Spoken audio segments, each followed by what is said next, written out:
Hello children.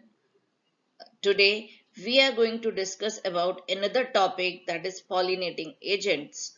What is pollinating agents? Now you know from your previous video that for cross pollination there is a need of a agent, means the transfer of pollens from anther to the stigma of another flower.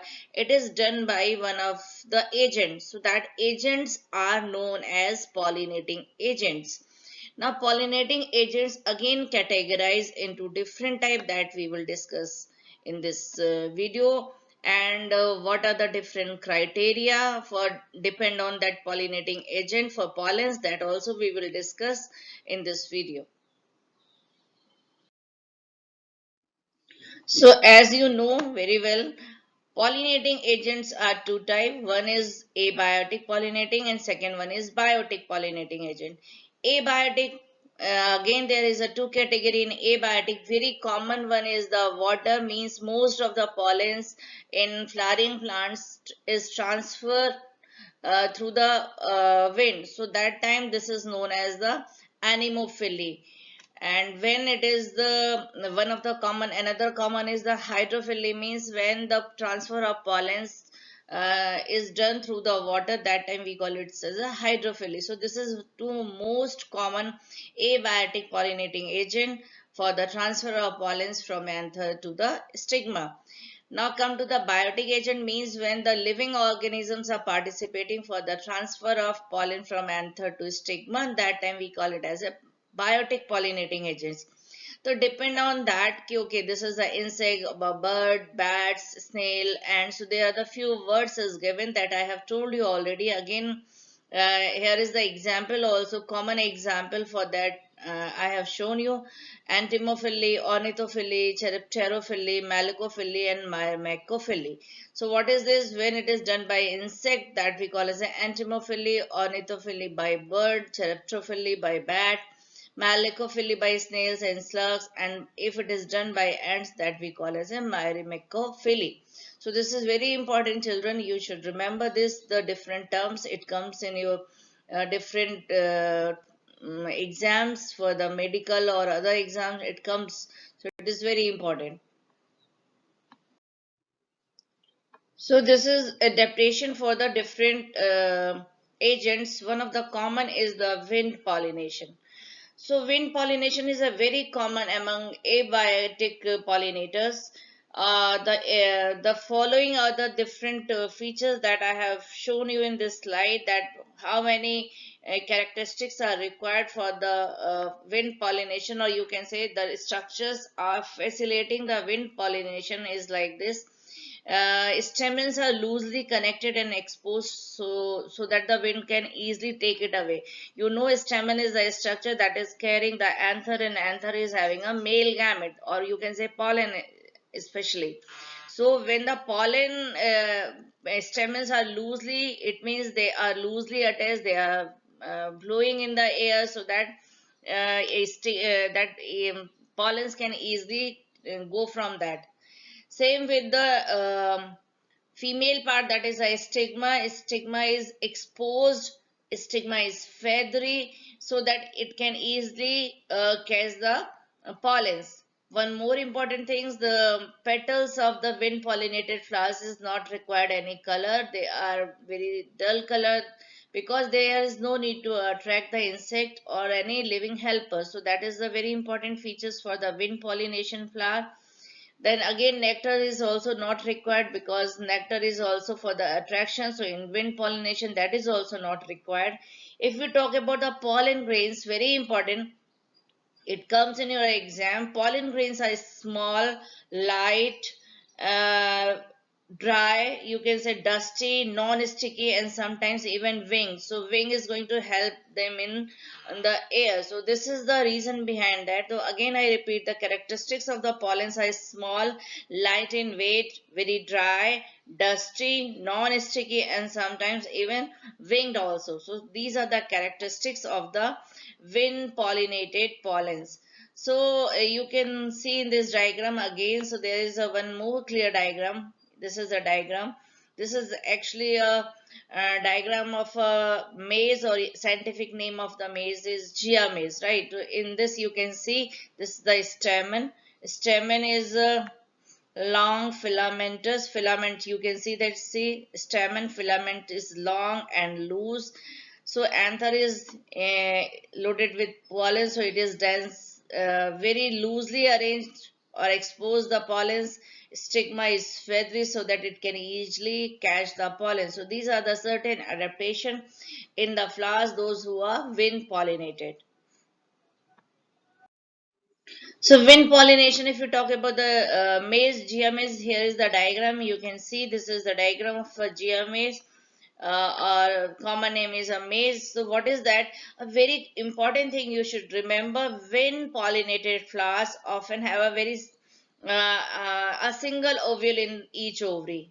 They prefer to have a single ovule in each ovary, and numerous flowers, like you can see over here, the numerous flower packed into a inflorescence, and that we call as a tassels. Again I repeat, that we call as a tassels.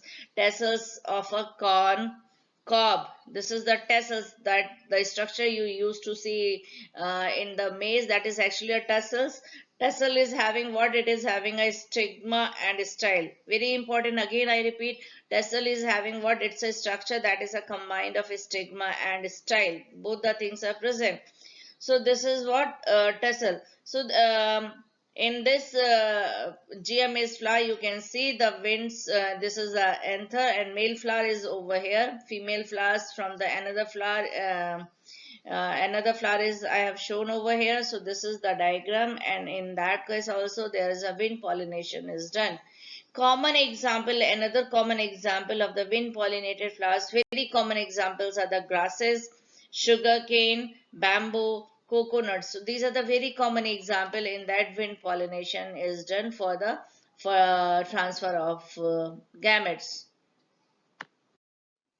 So pollination, if it is done through the water, that time it's we call it the hydrophily.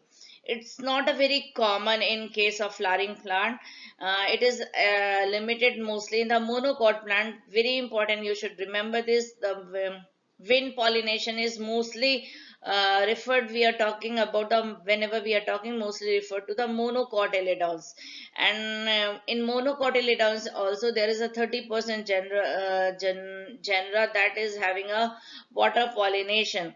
So water pollination is very common in the lower plants, you can say, such as algae, bryophytes, pteridophytes. If you remember from your previous class also, that I have told you, amphibian bryophytes is also known as amphibians, because for the fertilization they need a medium. In case of pteridophyte also they need a medium. That medium is actually a water.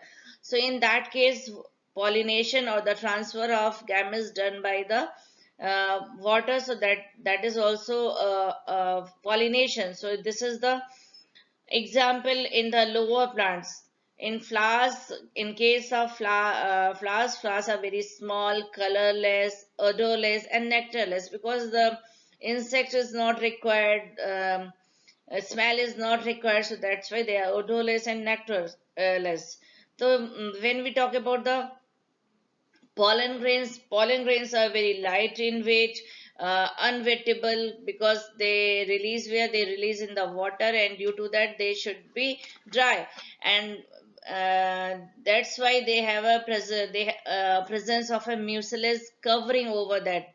Stigma is long, sticky, but unwettable, again because these are the characteristics of the water pollination.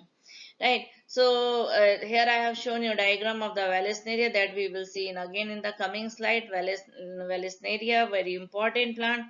If we think about it, okay, all the plants, those who are growing or those who are present in the water, they prefer to go by the water pollination. No, it is not like that. Again, it's very important to remember that all aquatic plants not having this water for pollination. In majority of the aquatic plants, the flowers emerge above the level of water and are pollinated by insect or wind. as in the land plants, right?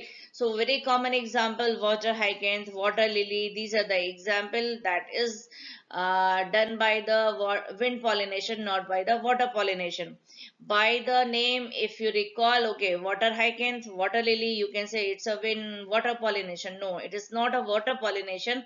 In these plants, pollination is done by the wind. So this is very important to remember that all the aquatic plants don't go by this water pollination. So in case of Vallisneria, this is one of the common example for the water pollinated plants. So you can see in this diagram also what is that in wind. If you see the diagram of Vallisneria, in Vallisneria, the female, this is the female flower, right? So female flower is just reaches to the surface of the water. This is a female flower, right?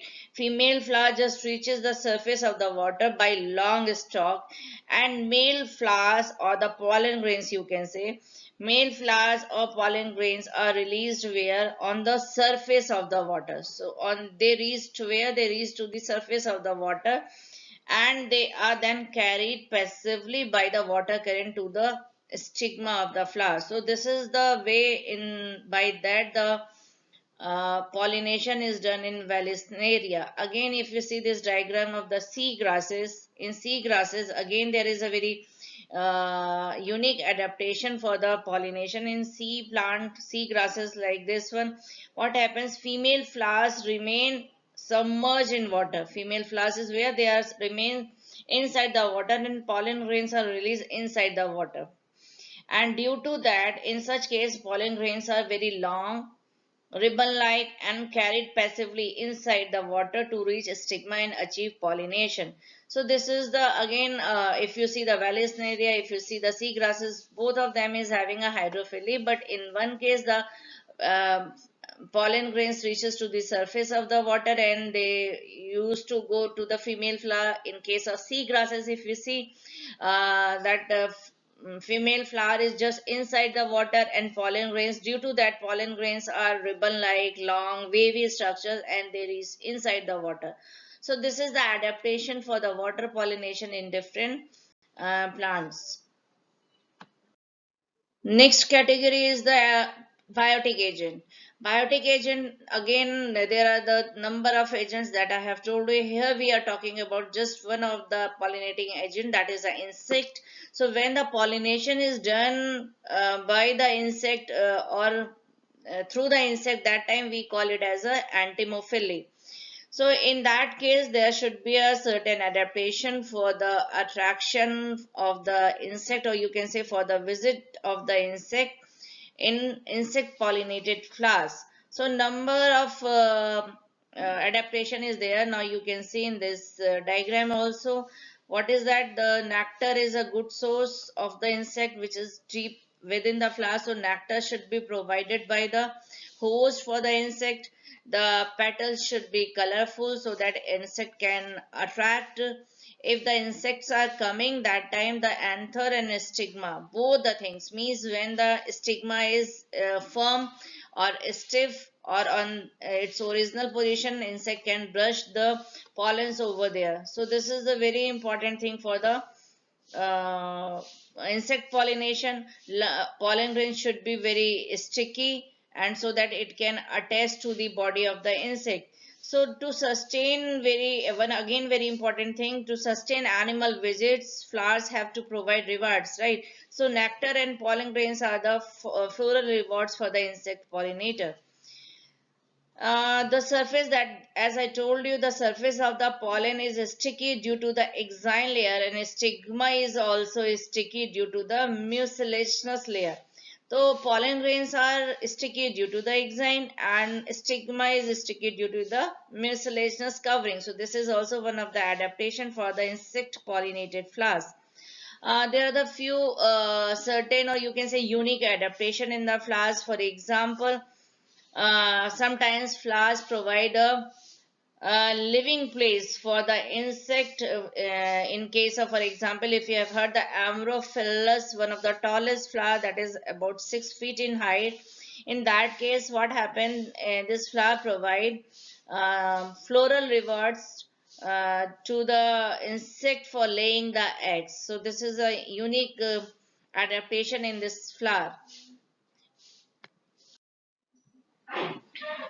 So in plant, yucca and moth, the plant cannot complete their life cycle without each other. You can see in this diagram also what is there. This is the moth and this is the flower of the plant. So what happens in this? The moth deposit its egg in the locule of the ovary and the flower, in turn gets pollinated by the moth. The larva of the moth comes out of the egg as the seed starts developing. So this is a relationship between the moth and yucca moth and plant. So that way both of them is going to benefit it from each other. So that's time we call it as a symbiotic relationship also. Another term that comes in this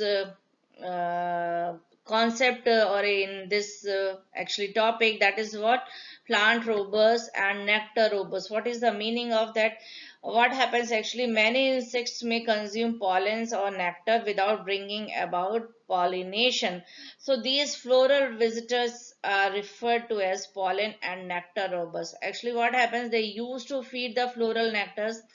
They usually feed from the holes that bitten in the flowers rather than by entering through the flowers by the natural opening. So that time they are actually do not facilitate the mutualism or the that pollination. So that's why they are known as a pollen robust or the nectar robust.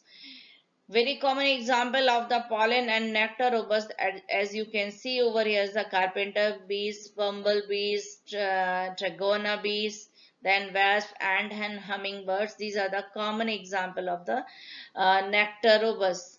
So children, in this video we had discussed about the pollinating agent, different type of pollinating agent. The adaptation is taken by the different flowers for the different type of pollinating agent, and I hope you will understand it. You will go through it once and twice. If you are having any doubts, we can discuss it. It's a very simple topic, you can understand it very well. And next time we will meet with the another topic of this chapter, that is what, that is a pollen pistil interaction. Thank you.